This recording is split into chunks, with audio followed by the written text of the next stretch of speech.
Vous êtes en tout cas 9 millions de parents à avoir des enfants à l'école primaire et donc concernés par l'étude du jour qui considère que 4000 directeurs d'école maternelle et primaire qui ont été sondés eh bien, ont été victimes d'agressions verbales, morales, physiques. On va voir avec notre invitée Stéphanie Valmagia Desmaisons, ancienne directrice d'école primaire et remplaçante en ce moment en Charente-Maritime, si cela aussi a été constaté. Bonjour madame.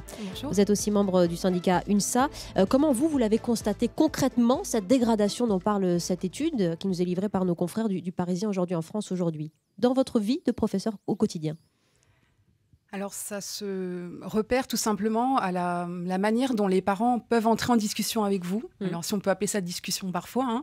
C'est-à-dire que ce n'est plus forcément des entretiens qui dégénèrent, c'est directement une interpellation assez vive parfois devant la cour, à la sortie de la classe. Et donc tout de suite une interpellation et pas forcément une discussion. C'est-à-dire que vous êtes considéré comme ayant tort vis-à-vis de l'enfant. Qu'est-ce qu'on vous reproche? Vous ne deviez pas punir mon enfant, il n'a pas fauté, vous êtes responsable du mal-être de mon enfant. Qu'est-ce qu'on vous dit concrètement? Alors il y a souvent de l'incompréhension, effectivement, et on constate que les parents jugent avant, effectivement, peut-être de savoir ce qui s'est passé. La parole de l'enfant reste encore assez sacrée et il n'y a pas forcément de confrontation avec la version de l'enseignant.